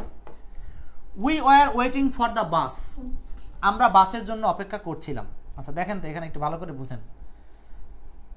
এটা শুরু হয়েছে কি দিয়ে ভাই? প্রিপোজিশন দিয়ে। কিন্তু এটার শেষ কি কোনো প্রিপোজিশন আছে? নাই। তার মানে এটা ভিন্ন একটা নিয়ম, ভিন্ন একটা নিয়ম। এক্সেপশনাল প্লাস ব্যতিক্রম প্লাস অ্যাডভান্স লার্নিং, যেটাই বলেন না কেন, খুব জরুরি এটা, বিসিএস আসা প্রশ্ন। নর্মালি আপনি যদি প্রশ্ন করতেন যে আমরা কেন অপেক্ষা করছিলাম, হোয়াই, অ্যান্সারটা হচ্ছে বাসের জন্য, ফর দ্য বাস, বাসের জন্য। তো নিয়ম অনুযায়ী কিন্তু এটা অ্যাডভার্ব হওয়ার কথা ছিল, কিন্তু অপশনে যখন আপনি দেখবেন যে এইটা অ্যাডভার্বিয়াল নাই, তখন এটাকে প্রিপোজিশনাল বলবেন। এখন বলবেন যুক্তি কি, এটাকে কেন প্রিপোজিশনাল বলবো? কারণটা হচ্ছে এই অংশটা, ফর দ্য বাস, এই অংশটা বাক্যের অন্য অংশের সাথে সংযোগ স্থাপন করেছে। কিভাবে? সে অপেক্ষা করছিল বাসের জন্য, সো এই অংশটা বাক্যের অন্য অংশের সাথে সংযোগ করছে। অতএব প্রিপোজিশনের কাজ হচ্ছে এখানে বাক্যের অন্য অংশের সাথে সম্পর্ক স্থাপন করার কারণে। এটা আমরা অ্যাডভার্বিয়াল না বলে, অপশনে অ্যাডভার্ব না থাকলে এটাকে আমরা প্রিপোজিশনাল ফ্রেজ বলবো, মানে বাধ্য হয়ে, বিপদে পড়ে। ক্লিয়ার? আশা করি মনে থাকবে জিনিসটা। Please try to think out of box, মানে বক্সের বাইরে গিয়ে চিন্তা করো। তো এইটা বক্সের বাইরে, আপনি যদি বলেন যে কোথায় চিন্তা করবেন, বক্সের বাইরে, তাহলে অ্যাডভার্ব হওয়ার কথা, কিন্তু অ্যাডভার্ব এখানে অপশনে নাই। তখন আপনি এটাকে কি বলতে পারবেন? প্রিপোজিশন। কেন? কারণ এই অংশটা বাক্যের অন্য অংশের সাথে সংযোগ স্থাপন করেছে। কি দ্বারা? এই সামনে একটা প্রিপোজিশন দ্বারা। ঠিক আছে, আশা করি জিনিসটা ক্লিয়ার। তাহলে প্রিপোজিশনাল ফ্রেজ চেনা নিয়ে দুটো নিয়ম বললাম। একটা হচ্ছে প্রিপোজিশন দিয়ে শুরু, প্রিপোজিশন দিয়ে শেষ, নর্মাল নিয়ম। আর একটা অ্যাডভান্স রুল, সাধারণত যেটা প্রিপোজিশন দিয়ে শুরু কিন্তু নাউন দিয়ে শেষ, সেটা অ্যাডভার্বের মতো কাজ করে, কিন্তু অপশনে অ্যাডভার্ব না থাকলে আমরা দাগাবো prepositional phrase. Next, list of prepositional phrase, এরকম অনেক প্রিপোজিশনাল ফ্রেজ আছে। এই লিস্টে একটু স্ক্রিনশট দেন, লিস্টটাকে একটু আমরা স্ক্রিনশট দিয়ে নিব। ক্লাসটাকে শেয়ার করেছেন সবাই, মনে আছে তো? ক্লাস শেয়ার এবং সর্বোচ্চ কমিটমেন্ট, সর্বোচ্চ কমেন্ট, শেয়ার, লাইভ, রিয়্যাক্ট ইত্যাদির মাধ্যমে কি পাবেন? বইটা এখনো সুযোগ আছে। প্রচুর প্রিপোজিশনাল ফ্রেজ আছে, একটু এইগুলো আপনারা পাবেন এক্সপার্ট ইংলিশ বইতে। যাদের কাছে এটা আছে দেখে নিন, আর যাদের কাছে নাই স্ক্রিনশট দিয়ে নেন, ঠিক আছে? তাহলে by means of, by virtue of, by the sake of, এই যে সব দেখেন প্রিপোজিশন দিয়ে শুরু, প্রিপোজিশন দিয়ে শেষ। In a view of, in accordance with, preposition দিয়ে শুরু, প্রিপোজিশন বাই ডিডেন্ট অফ, সাহায্যে, ফলে, বদলতে ইত্যাদি। স্ক্রিনশট ডান। নেক্সট, স্ক্রিনশট দেন। এইগুলো সব হচ্ছে প্রিপোজিশনাল ফ্রেজের উদাহরণ। নেক্সট, প্রচুর আছে, প্রচুর উদাহরণ, সব প্রিপোজিশনাল ফ্রেজের উদাহরণ। আশা করি প্রিপোজিশনাল ফ্রেজ নিয়ে আর কোনো সমস্যা থাকবে না। প্র্যাকটিস আমি অলরেডি করাই দিছি, ওইগুলোই, আর কিছু নাই। শেষ প্রিপোজিশনাল ফ্রেজ। ওকে, কনজাংশনাল ফ্রেজ আর একটা আছে, তাহলে শেষ হয়ে যাবে 10 মিনিট, 5 মিনিট। কনজাংশনাল ফ্রেজ কি, কিভাবে চেনা যায়? কনজাংশনাল ফ্রেজ হচ্ছে যেগুলো কনজাংশনের ন্যায় কাজ করে। এই লিস্টটা দেখেন, তাহলেই শেষ। পরীক্ষা এখান থেকে অত কোশ্চেন আসে না, জাস্ট জেনে নিচ্ছি। যখন একগুচ্ছ শব্দ কনজাংশনের ন্যায় কাজ করে, আপনারা যেগুলো ওই যে 2-3টা শব্দ মিলে কনজাংশন আছে না, সেইগুলোই সব কনজাংশনাল ফ্রেজ। সো দ্যাট, যাতে, as well as, as much as, even though, as if, as though, এগুলো সব হচ্ছে কনজাংশনাল ফ্রেজ। এখান থেকে প্র্যাকটিস করার কোনো কিছু নাই, লাগবে না। ইন্টারজেকশনাল ফ্রেজ, ঠিক আছে? ইন্টারজেকশনাল ফ্রেজ কোনগুলো? তাসলিমা, অনেক ধন্যবাদ। সাদিয়া আফরিন, মাঝে কোথায় বুঝেন নাই? ইন্টারজেকশনাল ফ্রেজ কি? যে ফ্রেজটা মানুষের আবেগ, অনুভূতি, দুঃখ ইত্যাদি প্রকাশ করবে, সেগুলো ইন্টারজেকশনাল ফ্রেজ।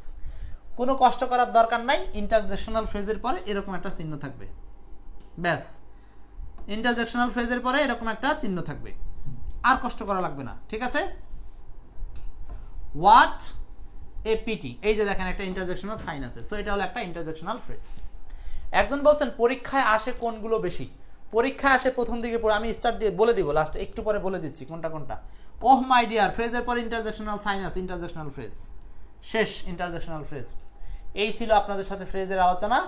আশা করি পুরো আলোচনা আপনারা একেবারে নিবিড়ভাবে মনোযোগ দিয়ে শিখেছেন। এই ছিল 10 প্রকার ফ্রেজ যা আলোচনা করলাম। এখন বলছেন যে কোন কোন ফ্রেজগুলো বেশি গুরুত্বপূর্ণ 10 প্রকারের মধ্যে, জাস্ট নামগুলো একটু লিখে নেন, সাজেশনটা একটু লিখে নেন। কোন কোন ফ্রেজগুলো বেশি গুরুত্বপূর্ণ, কোন কোন ফ্রেজগুলো গুরুত্বপূর্ণ লিখেন। নাউন ফ্রেজ পড়বেন, খুব গুরুত্বপূর্ণ। এরপরে পড়বেন হচ্ছে অ্যাডজেক্টিভ ফ্রেজ, খুবই গুরুত্বপূর্ণ। অ্যাডজেক্টিভ ফ্রেজ পড়বেন হচ্ছে জিরান্ড এবং পার্টিসিপল ফ্রেজ, জিরান্ড এবং পার্টিসিপল ফ্রেজ খুব গুরুত্বপূর্ণ। এবং লাস্ট আরেকটা পড়বেন প্রিপোজিশনাল ফ্রেজ, প্রিপোজিশনাল ফ্রেজ। ব্যাস, এই 4টা বেশি পড়বেন, আর বাকিগুলো খুবই সহজ, না পড়লেও সমস্যা নেই, ঠিক আছে? সাদিয়া আফরিন মিতু, বইটা হাতে পেলে ভালো হতো, অর্ডার করলে পেয়ে যাবেন, সমস্যা নেই। সো এই ছিল পুরো ক্লাস আজকের ফ্রেজের উপরে। যারা পুরো ফ্রেজ অধ্যায়টা বুঝতে পেরেছেন, আশা করি আপনাদের মনের যন্ত্রণাটা মিটেছে, ফ্রেজ নিয়ে আর কোনোদিন কোনো সমস্যা হবে না। আজকের মতো এই ফ্রেজের ক্লাসটা এখানেই সমাপ্তি টানছি।